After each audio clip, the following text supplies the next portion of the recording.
Dear students, we were dealing with the statistical inferences, and there are two components with respect to statistical inferences. It includes estimation as well as hypothesis testing.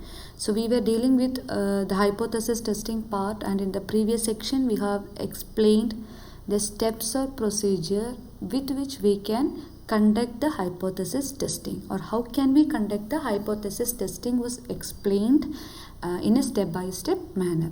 So in this session we are dealing with the approaches in hypothesis testing. What are the different approaches we are dealing with or we are coming across while we are conducting the hypothesis testing? So usually the hypothesis testing problem is stated like, is a given observation is compatible with the stated hypothesis, or the how far the null hypothesis is close to the actual value. So this is the hypothesis, and this is the statement that we have to test. So if we are finding that the null hypothesis, that is the stated hypothesis, we are representing it as null hypothesis, and if this null hypothesis is sufficiently close to the hypothesized value, then we will not reject the hypothesis. And the null hypothesis is the one which we are usually taking for testing. We are testing the null hypothesis, and we will either reject it or do not reject the null hypothesis. So the theory of hypothesis testing, usually it is concerned with developing some rules or procedures for deciding whether to reject or not reject the hypothesis. So based on some procedures or based on some rules, we are either rejecting or do not rejecting the null hypothesis. Usually there are two approaches for making this decision whether to reject or do not reject the null hypothesis, and these approaches are termed as confidence interval approach and test of significance approach.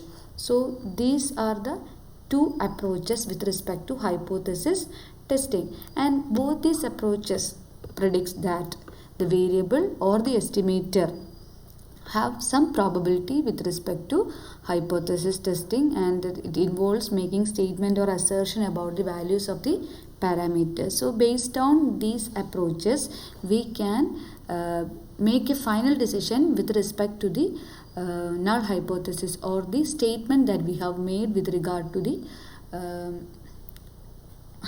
testing that we have to conduct. So first let us look upon the confidence interval approach. So in order to understand the confidence interval approach, let us simply consider an example, which is a consumption income example. And suppose marginal propensity to consume, we know that MPC, it is the slope coefficient, let it be 0.5091. We are giving just a tentative value to the slope coefficient or to the marginal propensity to consume, and we have to test this consumption income relationship, and we are assuming that MPC is 0.5. So suppose, so we postulate, so we bring the hypothesis or set the hypothesis as beta 2, that is the slope coefficient MPC, it is equal to 0.3. Then automatically the alternate hypothesis will be not equal to 0.3. That is, true MPC is 0.3 with respect to null hypothesis, and if this is accepted, then no problem. Otherwise it is not equal to 0.3 means it can be either less than or greater than the 0.3 value.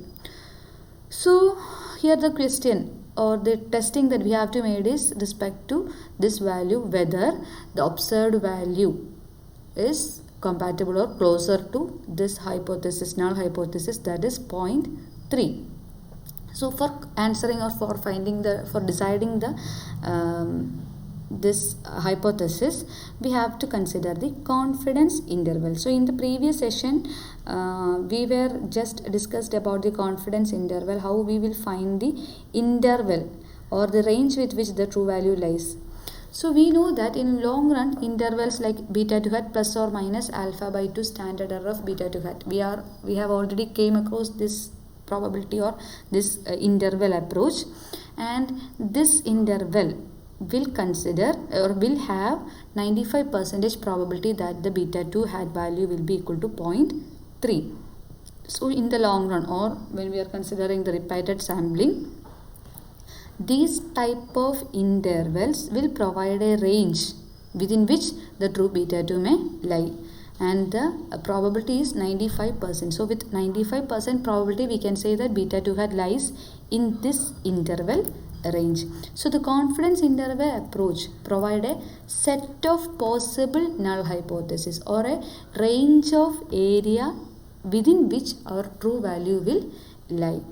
So if beta 2 under null hypothesis falls within 100 into 1 minus alpha percentage, so here that means 95% confidence interval, then we will not reject the null hypothesis. If it lies outside this range, we will reject it. So this is the range that we have defined: beta 2 hat minus T alpha by 2 standard error, beta 2 hat plus T alpha by 2 standard error.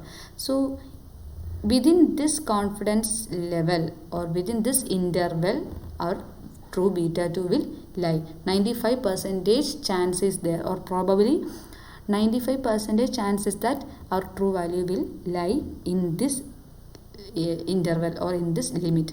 If it is to the right of this point or to the left of this point, we will not accept or we will reject the null hypothesis.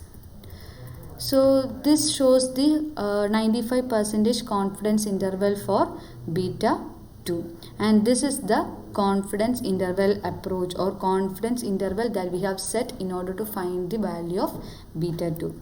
So the decision rule in this confidence interval approach is that construct a 100 into 1 minus alpha percentage confidence interval for beta 2. If beta 2 under null hypothesis falls within this confidence interval, do not reject H0. If it falls outside, reject H0. So this is the decision rule based on the interval that we have defined. Okay. So if we reject H0, we will explain it as our finding is statistically significant.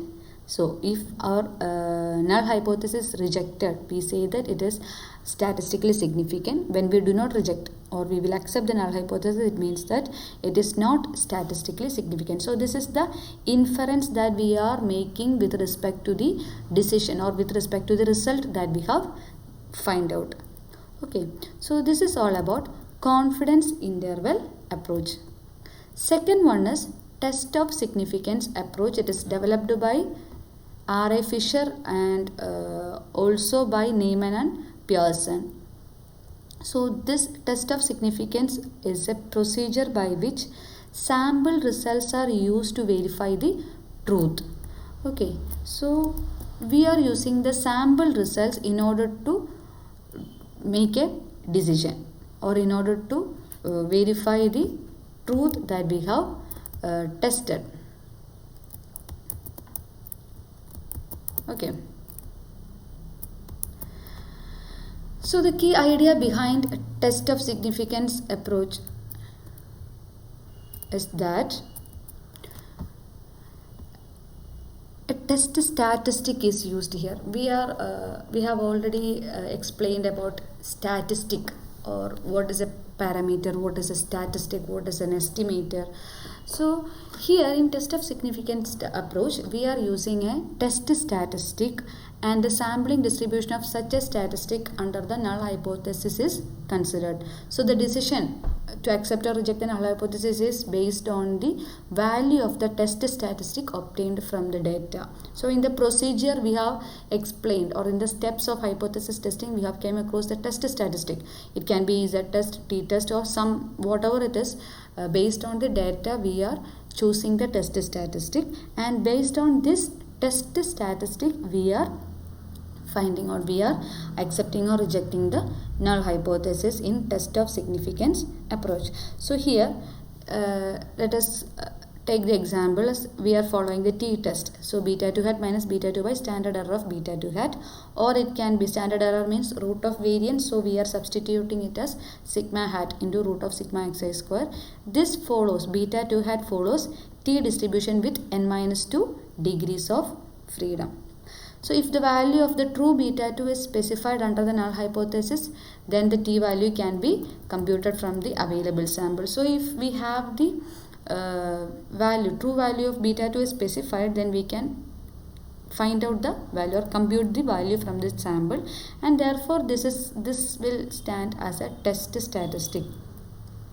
So since this follows t distribution, the confidence interval statement can be made here as probability that beta 2 hat minus beta 2 star by standard of beta 2 hat. This is the t value that we have to identify, or the t value that we are computing should lie between the table values. So minus t alpha by 2 plus t alpha by 2.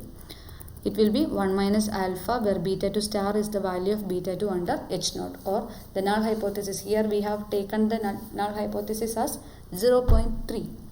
And minus t alpha by 2 and plus t alpha by 2 are the values of t obtained from the table value. So the value that we are finding, that is t value that we are computing, should lie between minus t alpha by 2 and plus t alpha by 2, which is computed from the table value. So it should be less than or greater than the table value. So this is the probability or the confidence level interval beta 2 star minus t alpha by 2 less than or equal to beta 2 hat less than or equal to beta 2 star plus t alpha by 2, which gives the interval in which beta 2 hat will fall with 1 minus alpha probability. That is, if we are given beta 2 equal to beta 2 star, let it be any value, 0.3 or 0.4 or 0.5, the interval will fall with 1 minus alpha probability. The 100 into 1 minus alpha percentage confidence interval is known as region of acceptance of the null hypothesis, and the region outside this is called the region of rejection. So this is the figure, and the area within this range, beta 2 star minus t alpha by 2, beta 2 star plus t alpha by 2, this is the region of acceptance. And if it is left to this point or right to this point, both these are region of rejection, or it is also called critical region or critical values. So the connection between confidence interval and test of significance approach is now clear. So in confidence interval approach, we are trying to establish a range or an interval that has the probability of including the actual value. In test of significance approach, we hypothesize some value for the actual beta 2 and try to see whether it is lying within the confidence limit. So both cases we are considering the confidence interval. In first case, we are finding the range within which our value will lie. In the second case, we are testing whether the find out value or the considered hypothesized value lies within the confidence limit or confidence interval that we have taken. So this is the relation between confidence interval, or this is the connection between confidence interval approach and test of significance approach, and these two are the approaches we are used for hypothesis testing. Thank you.